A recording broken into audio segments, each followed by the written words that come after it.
След като Иран изстреля 300 безпилотни самолета камикадзе, крилати и балистични ракети към територията на Израел, светът изтръпна и всички започнаха да си задават въпроса как ще продължи този конфликт, как може да се развие и докъде ще ескалира военен конфликт с участието на Израел, в който обаче Израел не е нападаща, а нападната страна. Дали Израел ще стои безучастен? Разбира се, това няма как да се случи и Бенямин Нетаняху вече го заяви ясно.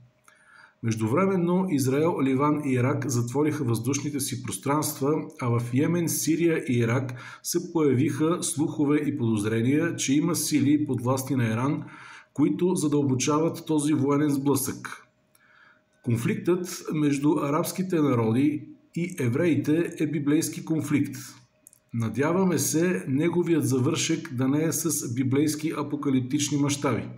Междувременно това, което се случва в Палестина, не остана незабелязано от света и макар и с половинността, дори и Америка вече започна да осъжда агресията на Израел в Палестина.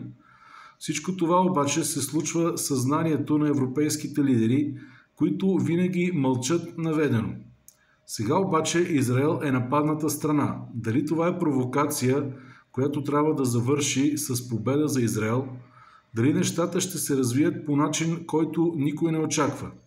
Това, което мога да кажа е, че в Близкия изток ще се появи оръжие, ще бъде демонстрирано оръжие.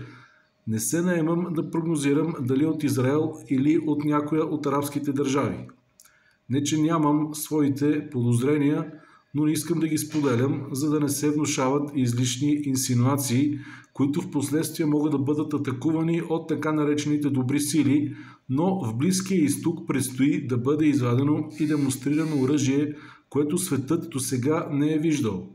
Близкият изток ще шокира света с невиждано досега оръжие и можем само да се надяваме, че Слънцето ще продължи да изгрява от изток, а няма да залезе от Близкия изток.